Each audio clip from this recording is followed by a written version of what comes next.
बिस्मिल्लाहिर्रहमानिर्रहीम।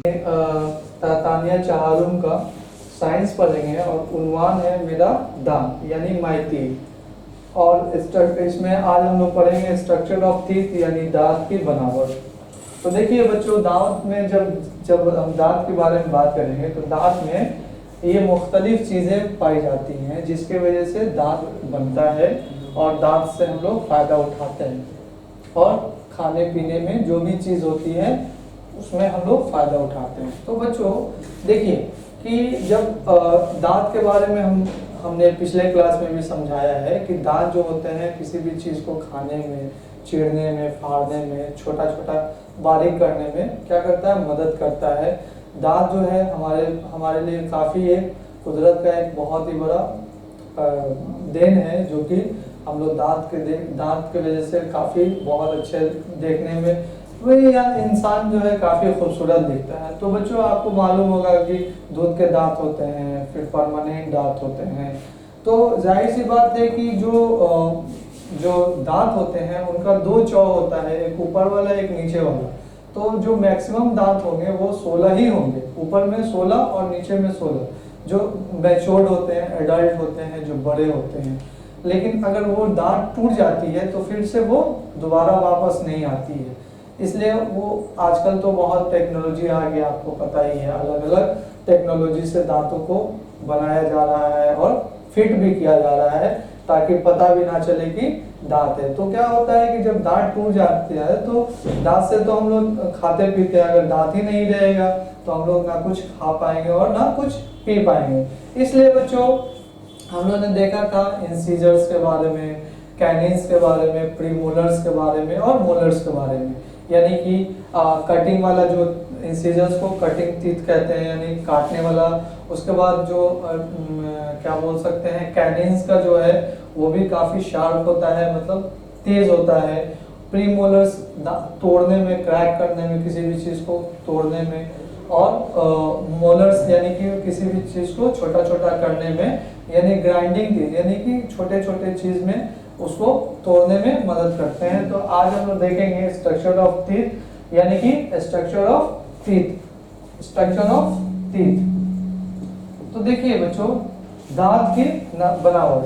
तो क्राउन, अब देखिए क्राउन का क्या मतलब होता है कि जो क्राउन उसको कहते हैं the part of tooth which is seen. जो हम लोग को दिखता है, जो दांत दिखता है उसको क्या कहते हैं, क्राउन बोलते हैं। जैसे जैसे बोल रहे हैं तो कुछ दांत दिखा, या कुछ इस तरह से हंस रहे हैं तो दांत दिखा। तो ऐसे दांत जो कि हमको आसानी से दिख जाते हो उसको हम क्या कहते हैं, क्राउन कहते हैं। दूसरा कि जो इनेमल होता है, इनेमल का मतलब ये होता है कि ये जो ऐसे दांत होते हैं यानी ये ऐसे मटेरियल होते हैं, ये ऐसे मद्दा हो सकते हैं यानी ऐसे पदार्थ हो सकते हैं या ऐसे ऑब्जेक्ट हो सकते हैं जो कि काफ़ी हार्ड होते हैं, मतलब काफ़ी सख्त होते हैं, बहुत ही कठोर होते हैं यानी बहुत ही ठोस होते हैं। तो जो क्राउन है, जो दांत जो बना होता है वो इनेमल का बना होता है यानी कि काफ़ी हार्ड रहता है। यानी आप जब दांत को देखिएगा तो काफ़ी सख्त होते हैं और वो जल्दी टूटते नहीं हैं। उसके बाद आया बच्चों जॉ बोन। जॉ बोन का मतलब क्या होता है कि इसमें जॉ बोन में एक रूट रहता है जो कि दांत देखिएगा तो दांत की जो ऐसे दांत जो होते हैं, दांत इस तरह से कुछ निकला रहता है। यानी हम फिगर्स को अगर हम देखेंगे तो दांत इस तरह से कुछ निकला रहता है और यहाँ पे ऐसे कुछ बनावट रहता है जो कि दांत निकलने के बाद आपको पता चल जाता है कि दांत में कुछ एक रूट टाइप का लगा रहता है, वो एक हड्डी से जुड़ा रहता है। उस हड्डी को हम लोग जॉ बोन कहते हैं। जॉ बोन का जो रूट ऑफ यानी कि किसी भी चीज का एक रूट होता है यानी एक जड़ होता है। तो जाहिर सी बात है कि जॉ बोन का भी एक रूट होगा। जाहिर सी बात है कि जो जॉ होते हैं उसका एक बोन होता है, वो जो चिपका रहता है उसको हम क्या बोलते हैं, जॉ बोन बोलते हैं। और उसका मदद कौन करते हैं, रूट करते हैं।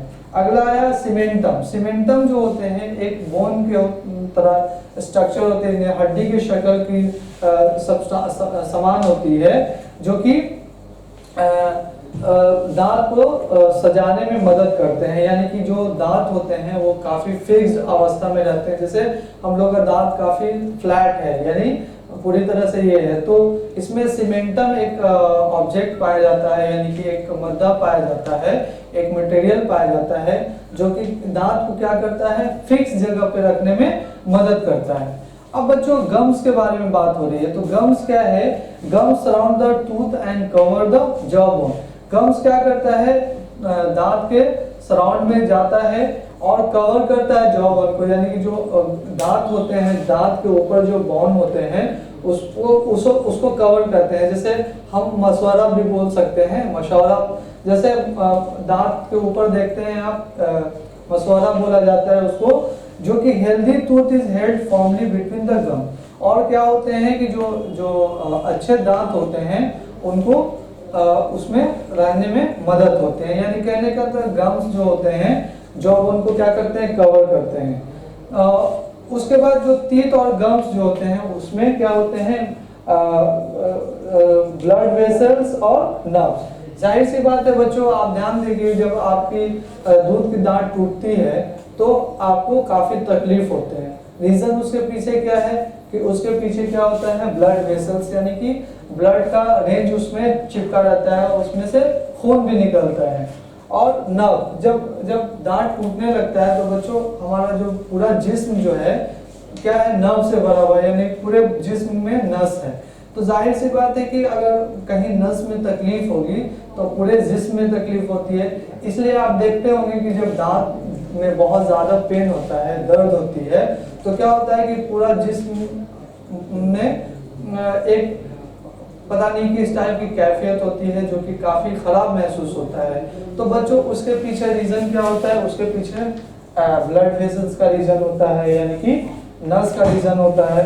तो जाहिर सी बात है कि जब हम नस और ब्लड वेसल्स के बारे में बात करेंगे तो वो कुदरती देन है। तो जाहिर सी बात है कि कुदरती देन का मतलब अल्लाह ताला ने ही दिया है।